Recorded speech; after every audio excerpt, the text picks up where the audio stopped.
Assalamualaikum warahmatullahi wabarakatuh. Hai anak-anak, apa kabar? Semoga sehat selalu ya. Oke, selamat datang di masa pengenalan lingkungan sekolah SMK Alisan Batu Jajar. Perkenalkan, nama Bapak Edi Julianto.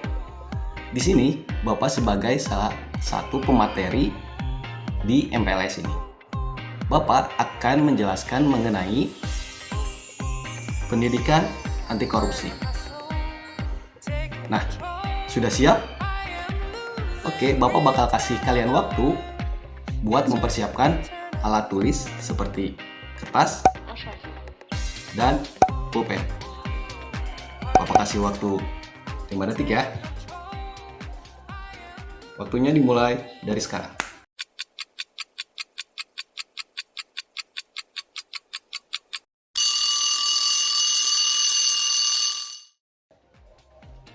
Gimana? Sudah siap alat tulisnya? Oke, kita mulai.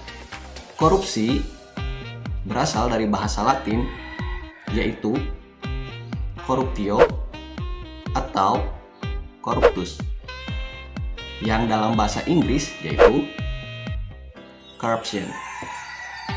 Dalam bahasa Indonesia yaitu korupsi, yang artinya yaitu buruk atau rusak. Nah, secara harfiah, korupsi itu berarti penggelapan atau penyelewengan uang negara atau uang perusahaan dengan tujuan untuk memperkaya diri sendiri.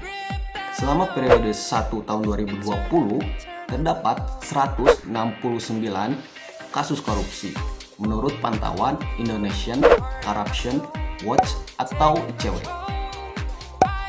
Pada semester selanjutnya, yaitu semester 2 tahun 2020, terdapat 1049 kasus korupsi.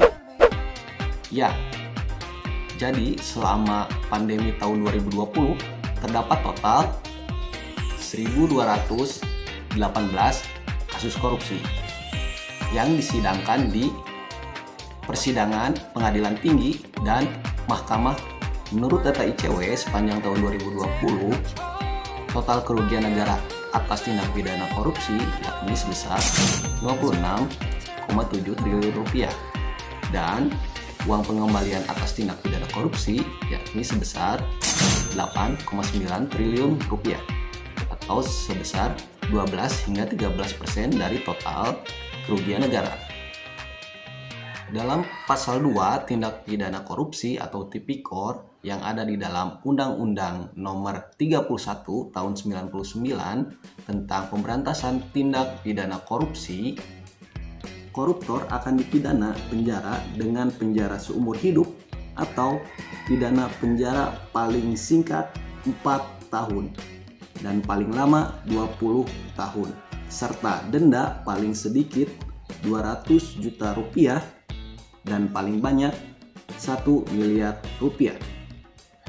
Nah, udah paham kan apa itu korupsi dan bagaimana praktek korupsi di negara kita Indonesia.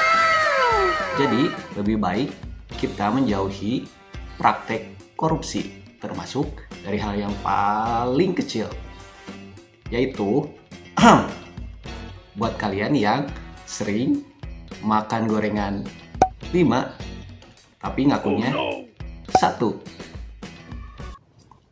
Oke, sekarang Bapak bakal kasih tips gimana caranya untuk menjauhi tindak pidana korupsi. Yang pertama, mendekatkan diri kepada Allah Subhanahu wa Ta'ala dengan memperbanyak ibadah.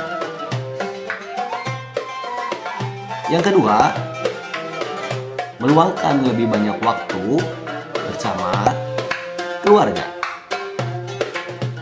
Dan yang ketiga, yang terakhir, selalu berada bersama teman atau lingkungan yang baik. Dengan begitu, bisa mengurangi kita menuju tindak pidana korupsi.